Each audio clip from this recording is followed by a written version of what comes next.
Welcome to Conversations. My name is Jason Plotkin, Program Director at Congregation Emanu. And every week we come on and have the show called Conversations, where we sit down with a member of the congregation, community, or perhaps the sports world to discuss the current state of affairs. For those not familiar with my background, I worked in intercollegiate athletics right out of the chute in my professional career. And in general, I have a love of all things sports. So that's why you might see some sports programming from time to time at the synagogue. Really appreciate your support of that. But the situation in the sports world is absolutely fluid. And as I've done from time to time when we are talking about something fluid, we are recording this late Monday afternoon to air Wednesday. So if something happens in the sports world, we might have to go live and do a real live program. But in the meantime, this week we have someone on our show who has a fair share of knowledge of intercollegiate athletics, someone that I've worked with previously in the previous line of work. I'm happy to welcome Nate Salant with his more than 30 years of experience as an athletic administrator at various levels of the NCAA, including 20 years as a league commissioner. He currently serves as an athletic consultant. Nate, welcome to the show. How are you today? Doing well. Thanks for having me on. Well, we're happy to have you. Let's set the table for those who are watching at home. Give us some insight into your background so we have a framework to talk to you about sports. Sure. Well, I guess I should mention my Jewish background also. I am a direct descendant of Rav Shmuel Salant, who was the chief rabbi of Jerusalem for 70 years. From 1840 until August 16, 1909. So I guess the saying is that I have yichus, that I have connection to Jerusalem. That I just thought it's important given what the show's about. So going from there, my history is real simple. I came out of law school, Boston University School of Law, had the sports bug, had written a book about the New York Yankees while I was in law school, had the nerve to write a letter to the New York Islanders of the NHL when I was an undergrad at Albany in New York, arguing they should let us carry their games, and they said, come on down and do it yourself. So as a senior at Albany, I broadcast every Islander home game that year, which was amazing, right through the Stanley Cup semifinals. More specifically to college athletics, came out of law school, worked as an assistant to an athletic director for a while, then was a sports information director, assistant AD, at a Division I phony school, and then was a very, very happy mixed Division II, Division I at Adelphi University, which was a great experience, Garden City, Long Island in New York.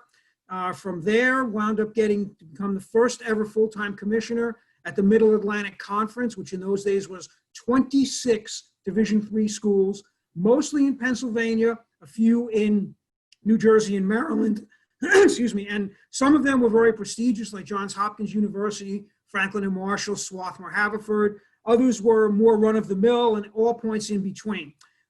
When that league was splitting up, I applied for and was lucky enough to earn the commissioner job at the Gulf South Conference, which is headquartered in Birmingham, Alabama, suburbs to this day, and is a great Division II conference. There are many players in the NFL and in Major League Baseball who are alumni of that league.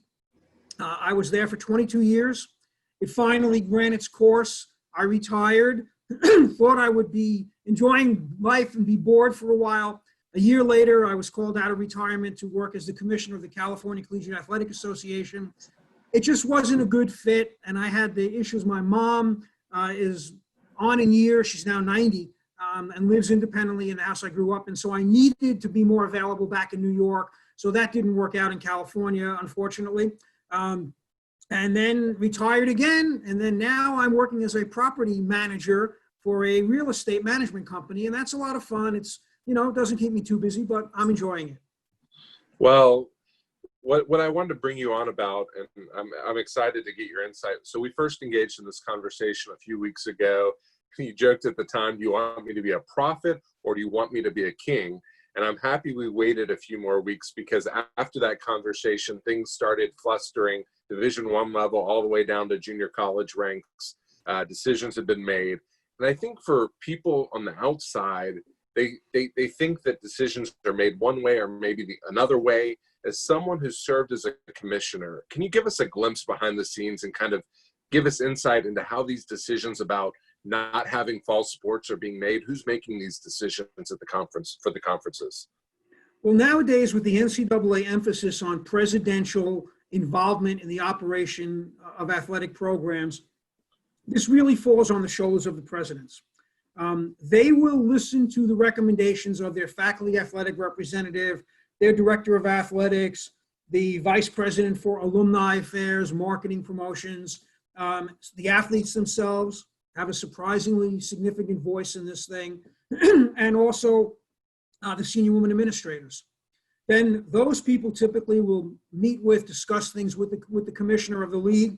The commissioner will present to the board that he or she reports to. That board is usually comprised of these presidents or CEOs in case it's a chancellor situation.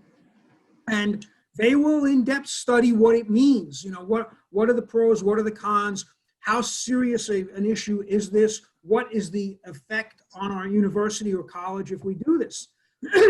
Clearly, there's a much bigger effect at a small private Division III non-scholarship institution that relies on those 80 football players, those 20 cheerleaders, and their friends and relatives and everything else associated with them that are coming to that school to play football or watch football or be involved in athletics there. You know, there are many smaller schools that can affect 200 students, all of whom are in one way or another paying tuition. They might be on outside scholarships. They might have Pell Grants and state money. They might be paying out of their own pockets, but they're paying their way. So at the small private Division III level, this is a really serious conversation. When you get into the Division II level, again, you have some leagues that are heavily on the public side and some that are more private.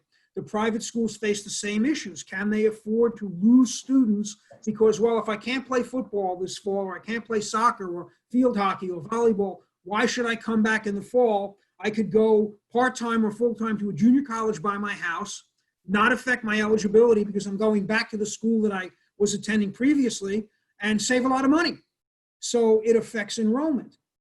Of course, at the Division I level, again, the bigger the school, the less effect, but that's where you get the other side of the coin, the dollars and cents that come in from 100,000 people being at 5 or 6 home football games, maybe even 7 or 8 home football games, and all of the associated money. You know, I was listening to a very interesting conversation earlier this morning, and they made the point, most of the Southeastern Conference schools are in small towns. The only real exception is Vanderbilt being in Nashville, Tuscaloosa, Auburn, Alabama, Starkville, Mississippi, Oxford, Mississippi, Baton Rouge, in the middle somewhere, I guess. But by and large, these are small towns. They rely on that income. Now, all of a sudden, the guy who rents out his front lawn and charges $20 or $30 or $50 a car, you know, the local restaurateur whose really big money comes in on home football weekends. These guys are all going to really be affected by this, as will alumni donations. Alumni will sit back and say, you know, they're not playing. They don't need my money as much this year. That has an impact. And then you have the spillover effect that most Division I football playing schools, football funds the athletic program if it's a Power 5 or comparable conference. Not really the case in Division, in the what we used to call 1AA, nowadays the one that has a regular postseason format where they take the football championship subdivision. I'm so used to 1AA. So, you know, they not so much, but you take the SEC, the Pac 10, 12, 13, whatever the right number is, the Big 10, the Big 12, et cetera, they really rely on that money. You know, your women's sports are not money makers by and large, give or take your University of Tennessee basketball and a few others, and certainly your men's so-called minor sports. Baseball doesn't make very much money at Ohio State or Michigan because of the weather. So really and truly, it's football that drives the machine, and at the non-football schools, it's basketball that drives the machine. So this has a very, very serious spin-off effect in so many ways. Now, here's the other side of the coin. If you're going to get serious about testing everybody, there is a huge cost involved. I don't know what the wholesale price of a test is, but I know that here in the Birmingham area in Alabama, if you need to be tested, it's $100 a pop and isn't necessarily covered by insurance. Well, if you're going to take full responsibility at a university, you're probably going to have to test every one of your student athletes at least once a week. Well, if you have 85 football players at $100 a pop, I mean, $8,500 a week for about 18 weeks when you include the preseason. And then you've got to test all the associated people, the athletic trainers, the team physicians, the statisticians. I mean, everybody's in this pot. So it's not an easy decision at all. So you brought up the testing. I think the NCAA last week released some guidelines for return to sport. Other than the testing, what are some of the challenges for schools to compete this fall? Obviously, conferences are shutting down left and right, but what are some of the challenges beyond testing just to return to campus, if you will, for these athletes? Many years ago, a very famous man said to me, Nate, the biggest problem with college athletics is that you have to use college students. We were all 18, 19, 20, 21, 22 once upon a time. And we all probably did something, at least one thing, that we probably would prefer to erase from our history book. So the bottom line is the control of college-age kids. Can you separate them from their boyfriend, girlfriend, whatever person? Can you keep their parents away? Can you really lock them up and have no socialization? What about students who are married? What do you do with their spouse and their children? I mean, these are very, very big questions. The second thing is, the NCAA generally has frowned upon so-called athletic dorms unless they're exactly the same as all the other dorms. Well, now you're talking about a situation where you almost have to have athletic dorms. Now you get into another question. NCAA position has always been that athletes should be treated to the greatest extent possible like any other student. Well, if you're only bringing your athletes on campus and you're only testing your athletes once a week, but not your general student body, well, along comes somebody who says, I wasn't treated right. I should have been tested every week. Why are they testing soccer players and cross-country runners when they should be testing me? I live in the dorm. I have 5 roommates in my 6-person suite. I should be tested. So it spins off to the whole student body. And then you have all the problems of the ancillary support people. So, for example, I was watching the Yankees play the Mets the last 2 nights in the summer exhibition series before the regular baseball season starts. Well, the games are being broadcast via Zoom. So the announcers are generally not in the ballpark. The sports writers, sportscasters, not in the ballpark. The statisticians generally not in the ballpark. You've changed the whole way the thing is done. And if you're going to let those people in the ballpark or in the stadium or in the training facility, you have to have adequate precautions there. And it's not an easy thing to do. There are huge costs involved. You have to do things like, it's the same thing as the TSA at the airport, only instead of testing for bad stuff, you're testing for a virus that also can kill people. Yeah. So, you brought up testing earlier. We talked about the price, and obviously maybe an LSU can afford it while a Texas Southern can't, for comparison's sakes. But in my opinion, one of the things that's coming up is some conferences are like, we can only do a conference-only schedule. And people are like, why is that? That doesn't make any sense. The virus isn't spreading because of this, that, or the other. And my thought is it's because the expectation level that maybe an LSU has, they know Arkansas can maintain it, and they know Texas A&M can maintain it, but maybe not Southeastern Louisiana or Nicholls State.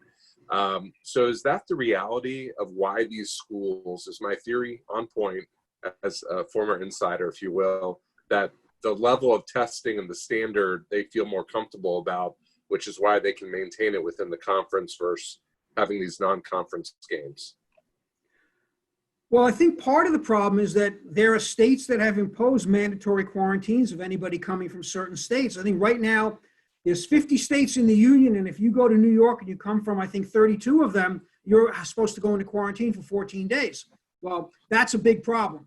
The second problem is that there is a greater likelihood of transmission in an airplane traveling from, let's say, California to Georgia, so that let's say, UCLA could play Georgia, the University of Georgia at the Georgia Dome, that type of thing. Third, when you travel longer distances, you have to control the student athletes longer. You have to have them in hotels. You have to control their meals. These are risks that nobody wants to take right now. And there's a huge concern. So I think that it's more than just what you were talking about. It's also the whole question of, there's a certain unfortunate, I'm trying to think of the right word. Let me put it like this. If it was a really important game and you knew someone who was asymptomatic but tested positive, and you bet a whole bunch of money that this particular team was going to win, are you going to tell me there's not one person out there who wouldn't send that contaminated person to go visit with members of that other team? I mean, I just think there's underhanded people who would stoop to that. If we have history of people buying linemen from high school coaches and designing elaborate schemes to move illegal money through casinos by people cashing in chips, there's all kinds of things that, you just don't know. I mean, those are also issues. And, it's hard enough to control your team when they're at home. It can be very easy or very difficult on the road. Also, there's a real fear that key players might test positive. If all of a sudden the quarterback on Clemson tests positive, they got a backup quarterback, but that's not who they want to play big-time opponents with. So by only playing the conference matchups, and especially if there's a break in the schedule here and there, or if schools reorganize their schedule slightly and try to put weeks off in between, they've got a much greater likelihood of not only getting to play, but also having their top players ready and available. Right, and the conference can obviously control the scheduling better and flexibility.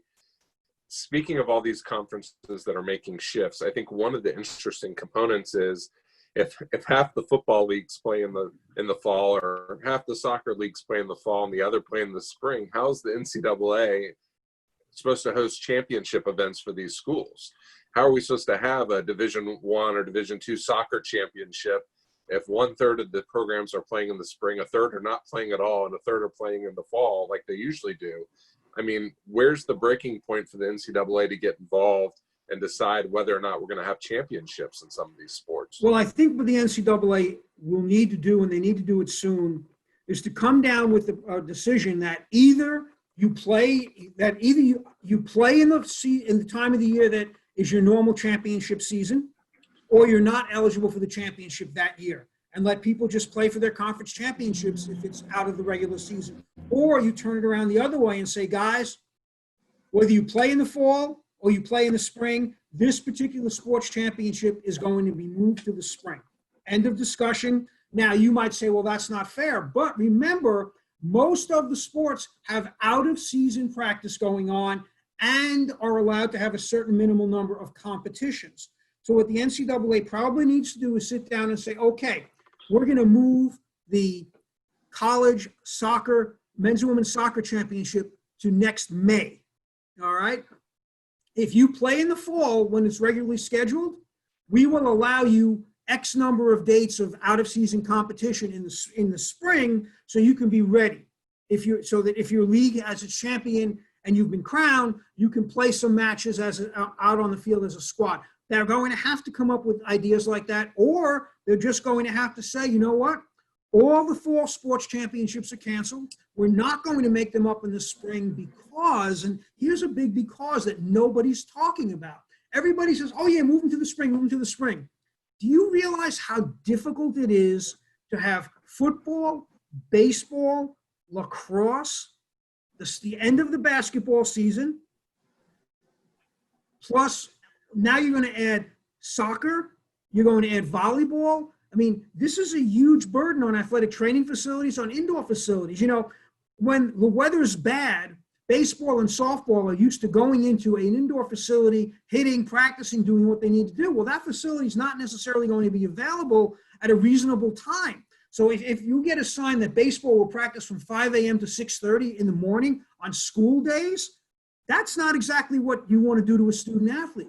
So this is a lot more complicated than people realize. Now, when you're a supersized SEC, Pac-12, that kind of thing, all right, you've probably got all those facilities drawn up. But if you're not, or if you're a school that doesn't emphasize athletics quite the way the others do, like a Vanderbilt, for example, in the SEC, you're a little bit behind the eight ball in that regard. It makes it hard. So I think there's a lot of stuff out there that's not being considered. Another issue is if a student athlete opts out, okay, Conference X says we're playing in the fall. Student athlete X says, you know what? You might be playing. I'm opting out, just like some professional players are. I'm not taking the chance. So what happens to that person? Do they lose the year? Do they get a bonus year? What do you do with that situation? And here's another one. If you move football to the spring, you're now going to have people burn a season in the spring and come right back 3 months later and be playing their sport again in the fall. That seems like a lot of wear and tear in a short period of time. So again, there's all these different considerations. This is not easy. And people who think it's easy are not seeing this total picture. Another thing is when the schools are out of session, most schools have spring break. If spring break occurs while all these teams are playing, the end of your winter sports teams, I mean, you take a school like Michigan that has a big-time hockey program, men's and women's, has big-time basketball going on, has wrestling, I mean, and then you're going to add all these other things onto it. Now you're talking about keeping, instead of a couple of hundred athletes tops, you may be keeping 400 athletes for that week to 10 days when school is closed. And they're not traveling anyplace. You've got the logistics to feed all of them. I mean, that's another thing. Think about the testing of cafeteria employees, custodial staff. I mean, this is a big thing. It's bigger than I am very thankful that I'm out of college athletics. When as a former media relations director, the crossover season was pretty bad. And just to think about all these sports just piling up on each other in one part of the year, especially for a one-man shop, regardless of what level you are, could be a challenge. Now, one of the things we've seen during the pandemic is schools have cut sports. And we're even talking Division I schools like Stanford, which had a lot of sports. They even trimmed back.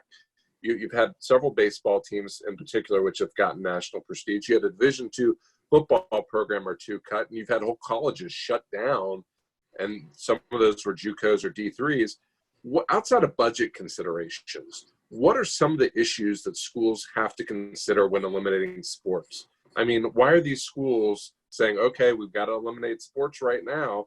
I mean, some of these decisions were pre-pandemic that kind of, escalated with the pandemic, but what are some of the decisions and thought processes going on for these schools? Well, you have to balance the pure, cold-hearted dollars and cents with the shadow of Title IX and the realities of what you can and cannot do.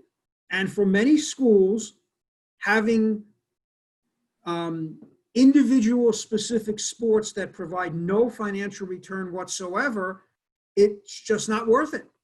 The problem is, under Title IX, you have to either be meeting the needs of your female student body or spending dollar for dollar equal between men's and women's athletics, or show steady progress towards the goal of meeting one of those other two standards. This is very difficult, but this is why you see things like wrestling, for example, took a huge hit years ago when Title IX came in. That was a sport that a lot of schools dropped. Baseball took a hit. Men's soccer took a hit. The SEC does not have men's soccer as an intercollegiate sport. It has women's soccer. There's a reason for that. And the reason is that where they want to put their money and how they want to spend it. For them, gymnastics is a moneymaker. A lot of other schools, they don't want the problem of gymnastics. So a lot of it's cost, a lot of it's the issue of Title IX. Another piece of it is the practicality of retaining the student athletes in that scenario. So that's another potential problem also. There's not much you can do about it, unfortunately, but that's what you're up against. All right. So in addition to COVID, something that's very important to me as I have a son who is Black is the role of racial equality and what it's becoming a prevalent conversation alongside intercollegiate athletics. Student athletes at the University of Texas were able to enact campus-wide changes. Obviously, Oklahoma State coach Mike Gundy had his own little issues with members of his football team. And conferences are now creating task force. It's becoming a bigger issue that everyone's galvanizing to. The NCAA is looking at not having competition on election day even. So does this momentum continue, or is the NCAA conferences and colleges just responding to the moment? When I was commissioner of the Gulf South Conference, I would bring in a diversity speaker every year. And one of the best speakers I brought in my entire career was a guy named Stan Johnson, former NCAA employee. And Stan spoke about the notion of tolerance versus acceptance. And I think that there's a real need for the NCAA to get on board with the idea of acceptance and emphasizing what that means. But I also think that the NCAA has consistently been guilty of intolerance and prejudice, quite frankly, against Jewish students. And the reason I say that is because the NCAA currently has in its rules that any institution that has a rule that it does not do anything on Sundays doesn't have to. And in fact, the NCAA tennis championship in Division II has been moved on more than one occasion off of Sunday and played on Monday instead to accommodate a church-affiliated school. And I have no issue with doing that, but when Yeshiva University had an incredibly good basketball season and was advancing, they faced a situation where it was play on either Friday night or Saturday, I don't remember which, this past spring, or a forfeit. And they were not going to play, and they would have been put out of the tournament. And that was not right. It just wasn't right the way that was handled. As a commissioner, I ran into difficulties in the beginning with things like preventing our meetings from being held on major Jewish holidays, or getting kosher food, because I do keep as kosher as possible. So there's been a rush to embrace the African-American student athlete, and rightfully so. It's long overdue. But the Latino and Asian and Jewish and other minorities have not received that same status in the NCAA's eyes. That's my opinion. I lived it, I worked it, I saw it firsthand. Now, they became very accommodating, and Terry Steeb and others were wonderful about making changes once the ball got rolling. I think that also the NCAA has to put people into positions where they understand better what's really missing, what's really wrong.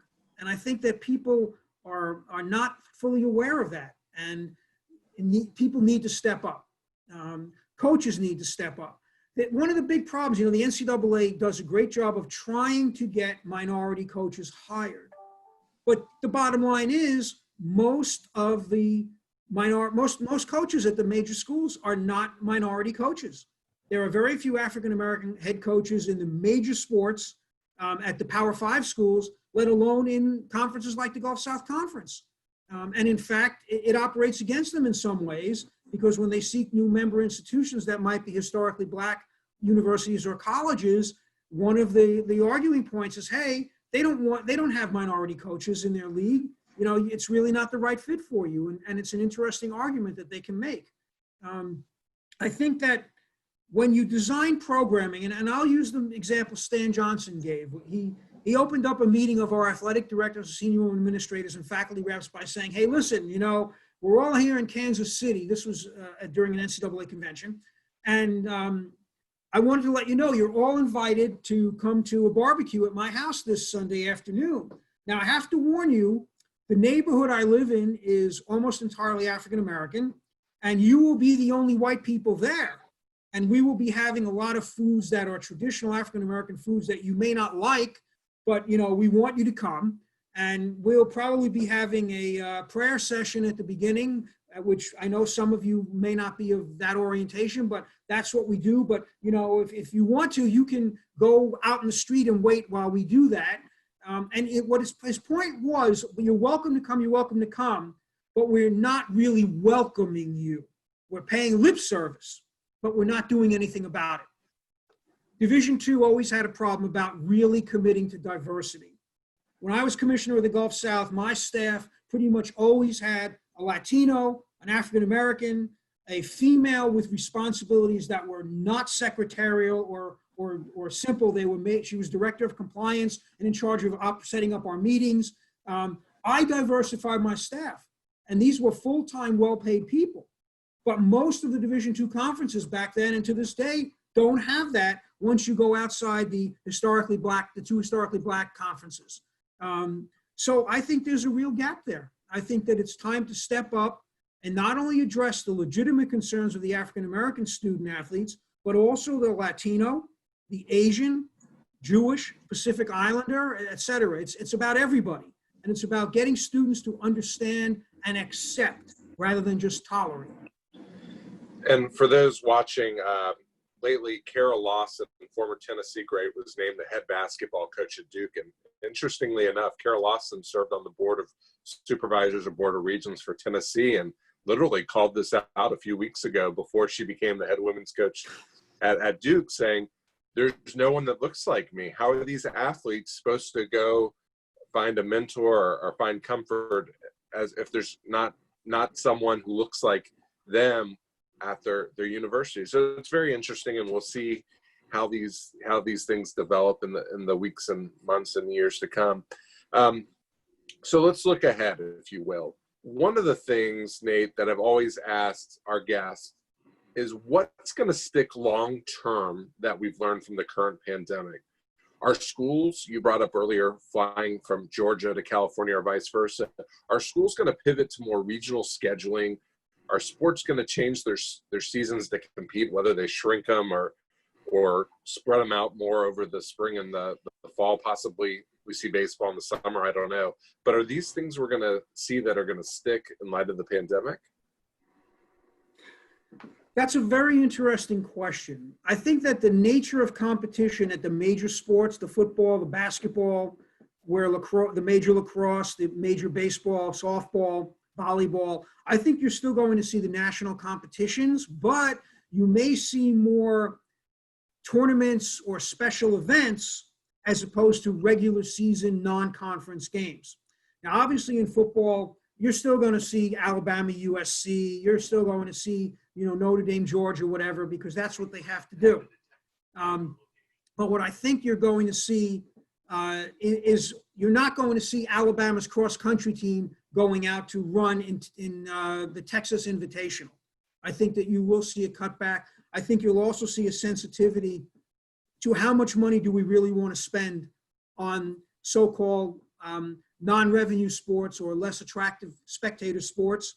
I think you're also going to see greater attention paid to the hygiene side, to the cleanliness side. I think that you will see more of that, hey, let's make sure that we sterilize the weight room every half hour, every hour, or before the next team comes in to use it. I think you may see the continuation of the temperature checks at the gate as people enter the facility, for fans, for spectators. I think you could see that. Now the question becomes, I'm someone whose normal body temperature is 97.4. Most people, it's 98.6. So if I go to the gate and I have a 98.4, I have a full degree of temperature above my normal. The average person, that's fine. They're right around what they normally are, 98.6. I imagine there may be some people whose normal temperature is 99. Well, that's fever for most of us. Do you deny them admission? Do they need a note from their doctor saying that their temperature is higher than the typical human temperature? I mean, those are tough questions to answer. And I think that, there's a lot of that coming up. The whole idea of maybe we do need to go back to the athletic dorm concept and just enforce things to make sure that athletic dorms don't become a cross between Animal House and penthouse, meaning the penthouse at the top of a building. So you keep the athletes in a dorm comparable to everybody else. So I think there's a lot of stuff that could carry over. And then, one of the things that I think you've seen while you've been in college athletics is the creativity and new things that have come about. Obviously, we've seen television networks, both digital and like SEC Network on a prevalent platform. We've seen social media come and evolve. Schools are missing out on revenue streams. Say this year particularly, if Akron isn't getting $1.7 million to play Ohio State in football, and yes, I mean, those are guarantee games for those who are not familiar with sport. What are some of the creative ways people are going to create new revenue streams? I mean, I guess in baseball, we're seeing you can buy a placard in the outfield with your picture for $150 and part of it goes to charity. But what are some creative things that you can see happening, even if it's very general thoughts of what that might look like? It just depends how creative the NCAA will let people get. So, for example, the NCAA could authorize each university to create a fantasy league team where you would play other people in a league that the NCAA would control, and there would be a fee involved to play in it. So that would be one thing. Another thing is pay-per-view becomes a big deal. The question of what do you do with those games like Akron versus Ohio State that might normally be on some network but not shown on NBC, ABC, CBS, Fox, that type of thing, ESPN.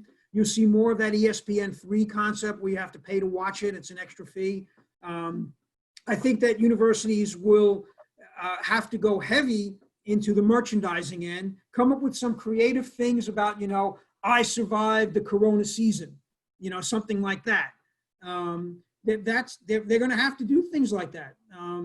It's very difficult, but I also think that it is possible that you will see an every third seat filled option in attendance. The problem is going to be enforcement, that you're supposed to be, you sit here and then there's 2 empty seats before the next person. Getting that enforced is not easy, especially in a stadium with 100,000 seats. So it may come down to, well, we'll do that and we're only filling the seats in the lower tier, so we're talking about 15,000 people. That's still pretty hard to police. And when someone says no, you get an incident and it becomes a big problem. And the whole issue of wearing masks is mandatory in Alabama if you're out in public. But what happens if you're not? Nothing, basically. So there's a lot of that. And they're really serious questions about where you go with it. All right, and my final question before we leave, you, like I am, are a major sports fan. I like to end on a positive note.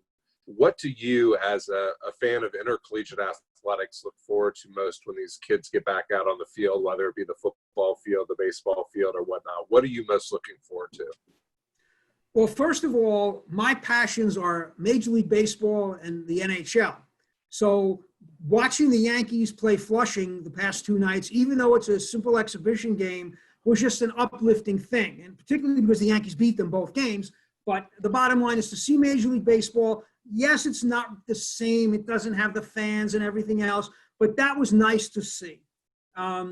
So carrying it over to college sports, I think that it will just be a real morale booster. And I think that it will give people something to do. And there's a big void right now. All of that time that people spent watching sporting events, going to sporting events, talking about sporting events, combined with the fact that you can't go to the movies, you can stay home and see things on Netflix or Hulu or whatever, or AMC, but you can't actually go to these things. I think that the return of both collegiate and professional sports is big in terms of easing the anxiety in the country. So yes, I'm looking forward to that. And I think that, this reality may be here until sometime next winter, next spring. I mean, you look at things and you say, okay, well, we'll have a vaccine in October. If we were really, really, really lucky. Okay. And if we were really lucky, maybe they can make 1 million of them in a week. And exactly who decides which of the 335 million people in the United States of America get those first 1 million vaccines? It's an interesting question. It is an interesting question. Well, that's how we're going to close today. I want to thank Nate Salant, longtime NCAA conference commissioner, collegiate sports consultant, for coming on our show. I'd like to thank David Tanner, who's behind the scenes. You can't see him, but he brings this all together. And next week, join us 12 p.m. Wednesday, the Proler Chapel streaming, Emanu Facebook. We're going to have Marvin Pierre of an organization called 8 Million Stories. This is an underexposed nonprofit here in the Houston area doing some great things. And, you know, as people who have watched the show before have said, this is an opportunity for people to learn about things they might not be familiar with. So be sure to check that out. Again, thanks to Nate. For those who want to watch the archives of this, it will stay on Facebook. It'll be on our website and, of course, on YouTube. Everyone have a great day. We'll see you next Wednesday. Take care now.